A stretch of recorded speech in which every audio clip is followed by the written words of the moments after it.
Mr. President, let me commence by stating that I am speaking in a personal capacity on this topic. Let me also say that I am well aware, as you all should be, that whatever is said in this chamber regarding Israel gets scrutinised very meticulously by Israeli authorities and then gets totally disregarded as far as the substance of the matter is concerned. The only action taken is to attack in various ways those MEPs that criticised in any way, shape or form Israeli wrongdoings. I have a personal experience of this. During the recent debates in this House on Palestinian prisoners in Israel, I used strong language to attack the Israeli government officials. I did this in order to stress to them that their stance on the Palestinian prisoners was, and still is, I am afraid, utterly inhuman and criminal.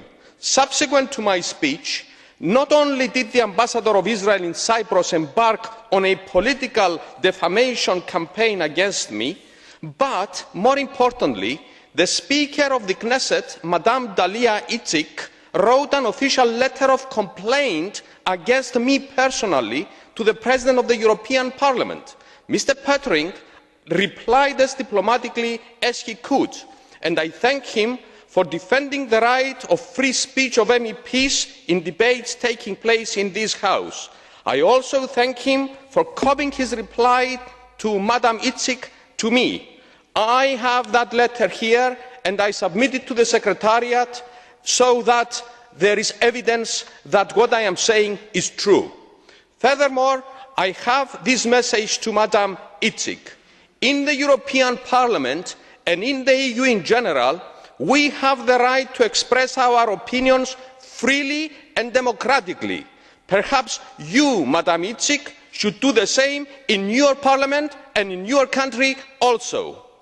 As regards the subject matter of this resolution, I wish to say the following. First, this is not a judicial civil matter, as some ill-informed or ill-informing members of this House might propose.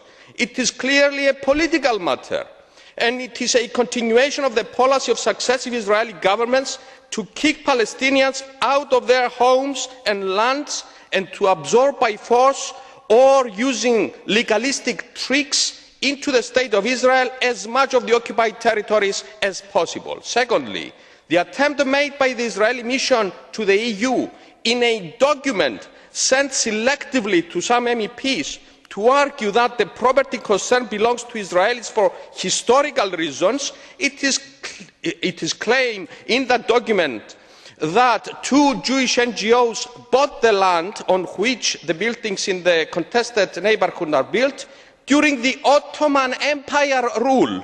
It is quite honestly not serious, such a claim, and deserves no further consideration. In conclusion, Mr. President, let me reiterate my position so there can be no mistake.